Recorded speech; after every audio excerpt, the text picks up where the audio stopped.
Selamat berjumpa dengan reporter Suara TV Jogja.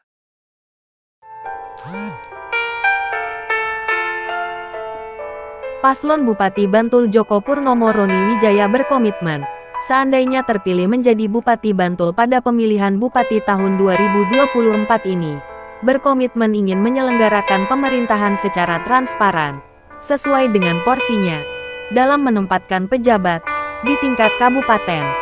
Tentunya sesuai dengan aturan, bakat, serta kemampuan yang bersangkutan. Selain itu, program yang menyentuh rakyat menjadi prioritas, agar Bantul menjadi lebih maju lagi. Apa saja program Paslon Djoko Purnomo selengkapnya?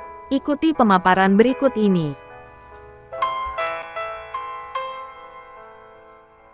Ya, terima kasih. Assalamualaikum warahmatullahi wabarakatuh.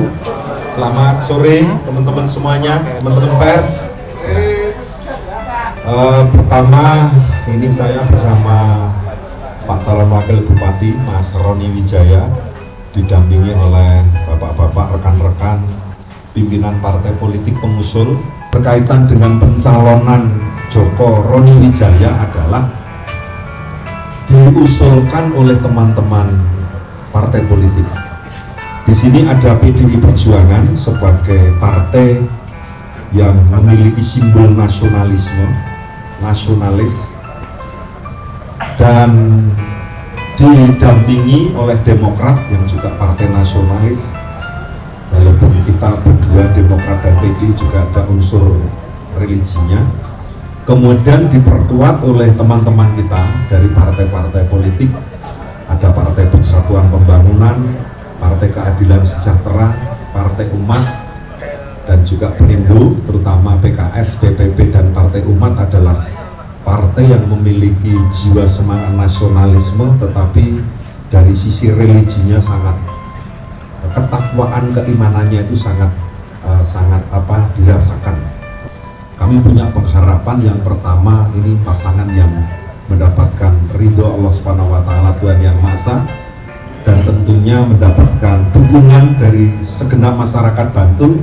Kami bersepakat kerjasama ini tidak hanya berhenti ketika mengusung bakal calon di dalam pilkada, tetapi seandainya nanti Tuhan Yang Maha Esa, Allah Subhanahu wa Ta'ala, dan masyarakat memberikan amanah kepada kami, saya dan Mas Roni, maka bentuk kerjasama ini akan kita lakukan dalam kurun waktu periodisasi jabatan Bupati dan Wakil Bupati di dalam sebuah bingkai Projo Taman Sari untuk mewujudkan Bantul yang lebih betul, Bantul lebih sejahtera, dan Bantul lebih transparan.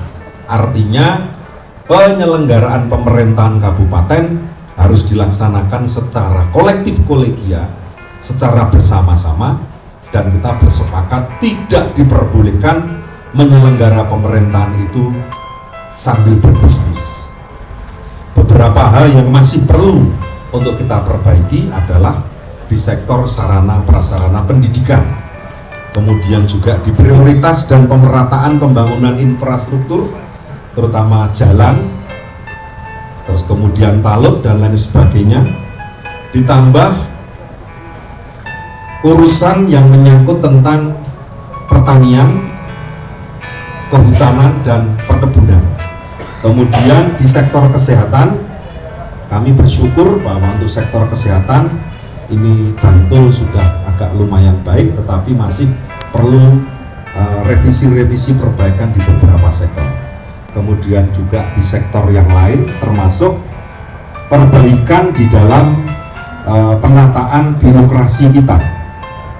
Penataan di dalam birokrasi kita, kesesuaian terhadap aturan perundangan ini harus kita lakukan. Sekali lagi, artinya kesesuaian itu adalah penempatan pejabat di dalam satu jabatan itu harus sesuai dengan aturan perundangan, sesuai dengan kemampuan di bidangnya, dan betul-betul workable, melakukan program yang workable bisa dikerjakan, dan kita lakukan evaluasi secara baik.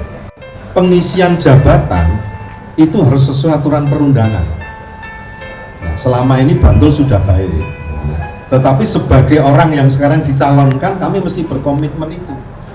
Untuk penataan birokrasi ini harus betul-betul mengacu pada ketentuan perundangan, memperhatikan kualitas sumber daya manusia, memperhatikan kemampuan SDM-nya sesuai dengan bidangnya, dan kalau itu dilakukan, pastilah kinerjanya baik. Standar pelayanan penilaian minimalnya, SPM-nya tuh pasti baik, nggak mungkin tidak. Kinerja pemerintahan tuh kalau SPM-nya jelek, salah satunya itu kemungkinan karena keliru di dalam kita menempatkan pejabatnya. Demikian reporter Suara TV Jogja mengabarkan, jangan lupa like, subscribe dan share.